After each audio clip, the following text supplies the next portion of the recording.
saudara, kita bicara mengenai Pantekosta.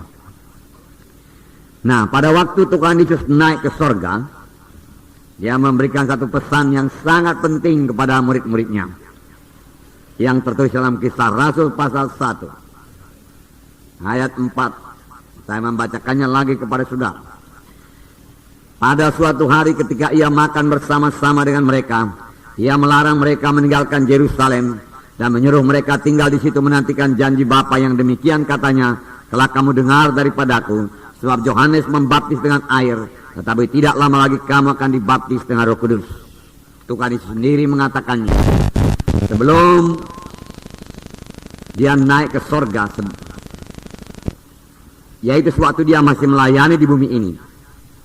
Tuhan Yesus beberapa kali bicara mengenai Roh Kudus akan datang, Roh Kudus akan memenuhkan kamu, Roh Kudus akan memimpinkan kamu, dan seterusnya.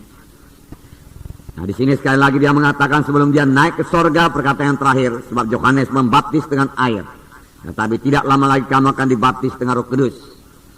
Kamu akan ditenggelamkan dalam Roh Kudus dan hidupmu akan berubah, seperti dikatakan dalam ayat 8. Tetapi kamu akan menerima kuasa. Kamu akan menerima kuasa. Saudara akan menerima kuasa. Saya akan menerima kuasa. Roh Kudus itu kuasa. Amin, saudara. Ya, kita menerima kuasa. Jadi kalau kita dibaptis dengan Roh Kudus, kita menerima kuasa. Dan kamu akan menjadi saksiku di Yerusalem dan seluruh Judea dan Samaria dan sampai ke ujung bumi. Oleh sebab itu setiap kali saudara melayani, saudaraku, melayanilah dengan kuasa Roh Kudus. Jangan melayani dengan kekuatan sendiri, akal sendiri, cara sendiri, saudaraku, cara-cara manusiawi, saudaraku, mengambil hati manusia, saudaraku. Tuhan telah berikan Roh Kudus, saudaraku. Biarlah Roh Kudus memakai saudara. Firman Tuhan berkata, kamu akan beroleh kuasa. Apa yang sangat dibutuhkan dalam pekerjaan Tuhan? Kuasa. Kuasa. Firman Tuhan berkata, huruf itu mematikan, tetapi Roh Kudus menghidupkan. Firman Tuhan berkata, bukan oleh kuat, bukan oleh gagah, tapi oleh Roh Tuhan juga, maka pekerjaan Tuhan jadi. Ini dikatakan ayat 14. Saya membacakan pada saudara Kisah Rasul pasal 1 ayat 14.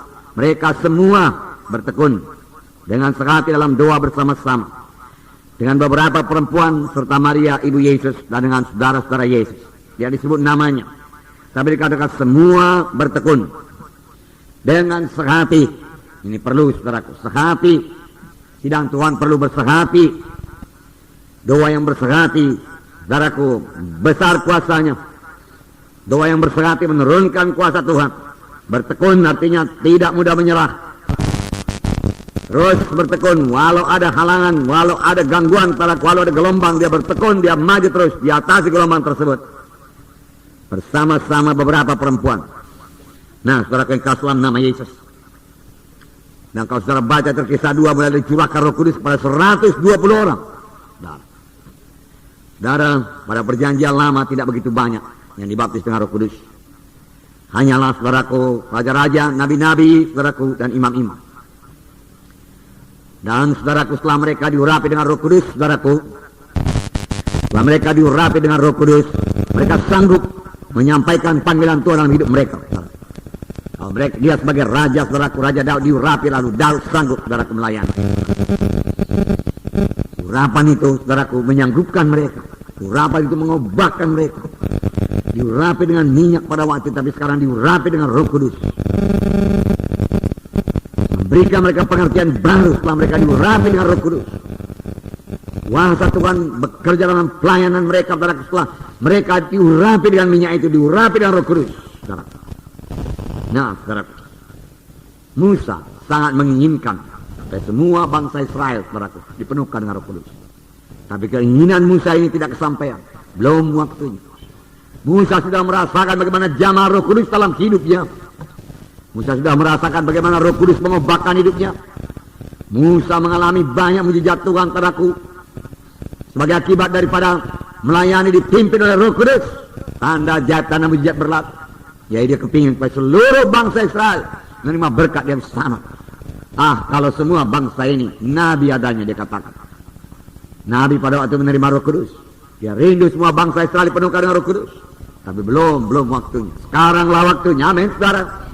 Sekarang semua kita bisa penuh dengan Roh Kudus, amin. Haleluya, haleluya. Ya. Dan bagi kamulah perjanjian itu, bagi anak-anakmu, bagi kamu yang jauh-jauh, seberapa banyak yang dipanggil oleh Tuhan Allah kita. Bagi kita lah perjanjian, saudaraku. Dipenuhkan dengan Roh Kudus. Di dalam hidup kita bekerja karunia-karunia Roh Kudus, saudara. Ada kepada Musa masih diberikan Tuhan 70 orang di luar Musa. Apa gunanya? Karena Musa sendiri tidak sanggup memimpin bangsa itu. Tanpa Roh Kudus tidak ada satu orang pun yang sanggup memimpin bangsa Israel, saudara.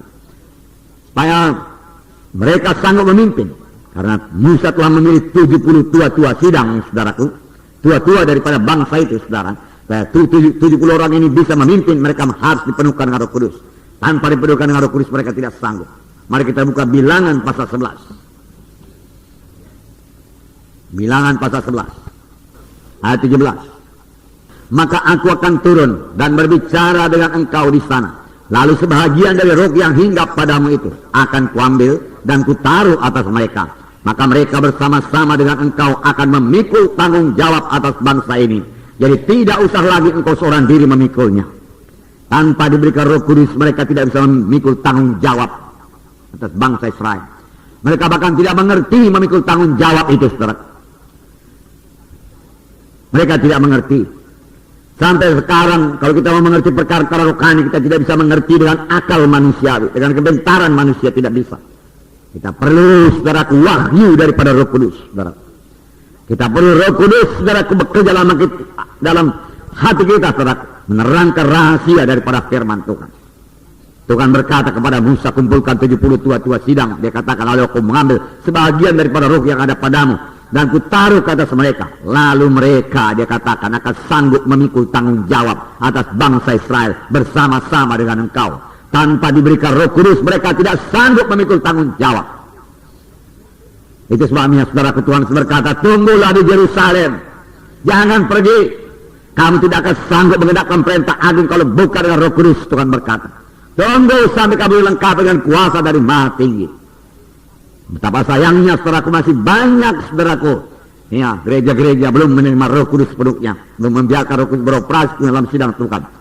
Saudaraku, dalam sidang ini biar Roh Kudus saudaraku mengambil tempat yang utama, memimpinkan kita semua, saudaraku, mengobatkan kita semua, melengkapi kita semua, mengurapi kita semua, dan membiarkan saudaraku Roh Kudus bekerja dalam sidangnya ini dengan memakai saudara. Haleluya. Nah, saudaraku, kemudian ayat 24, mari kita baca. Setelah Musa datang keluar, sekali lagi sama-sama. Setelah Musa datang keluar, disampaikannya firman Tuhan itu kepada bangsa itu. Dia mengumpulkan 70 orang dari para tua-tua bangsa itu dan menyuruh mereka berdiri di sekeliling kemah. Lihat, saudaraku, ini orang yang penuh dengan Roh Kudus. Saudaraku, dia tidak kesulitan akan firman Tuhan. Dia dengar suara Tuhan. Dia keluar sidang. Lalu firman Tuhan sini berkata, disampaikannya firman Tuhan itu. Mengapa dia bisa menyampaikan firman Tuhan? Dia sudah terima lebih dahulu firman Tuhan. Amin. Ya. Saudara mau melayani, terima dulu daripada Tuhan. Itu yang sampaikan kepada jiwa-jiwa. Amin. Ya. Nah, Roh Kudus yang bicara. Disampaikannya firman Tuhan. Dan karena disampaikannya apa yang dikatakan Tuhan, Tuhan meneguhkan firman-Nya. Tuhan menggenapkan firman-Nya. Nah, ini pelajaran bagi kita. Kalau ada hamba Tuhan tidak menyampaikan naraku firman yang seturut dengan kehendak Tuhan, maka Tuhan tidak akan meneguhkannya. Oleh sebab itu perlu persekutuan yang erat dengan Roh Kudus. Supaya kita dengar suara Tuhan. Musa mendengarkan suara Tuhan. Haleluya. Ayat 25. Mari kita baca. Lalu turunlah Tuhan dalam awan dan berbicara kepada Musa. Amin. Bicara kepada Musa lagi. Tuhan suka bicara sebenarnya. Dia mau menceritakan banyak perkara kepada kita. Dan banyak anak-anak Tuhan tidak siap sedia. Tidak mengharapkan Tuhan bicara, tidak ekspektan dia, tidak menunggu.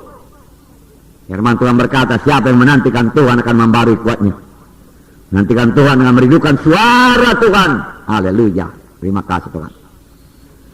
Kemudian diambilnya sebagian dari roh yang hinggap padanya dan ditaruhnya atas ke-70 tua-tua itu. Ketika roh itu hinggap pada mereka, kepenuhanlah mereka seperti nabi. Tetapi sudah itu tidak lagi. Kepenuhan seperti nabi, tetapi seterusnya tidak begitu limpah lagi. Dengan kata lain, pada waktu itu saudaraku, nabi selalu penuh dengan Roh Kudus. Nabi selalu menerima berita daripada Tuhan. Amin. Oleh sebab itu nabi pada zaman perjanjian lama dengan mudah berkata, dengarlah sabda Tuhan. Karena dia dengar dari Tuhan. Dari mana dia dengar? Dari Roh Kudus yang dikaruniakan Tuhan kepadanya.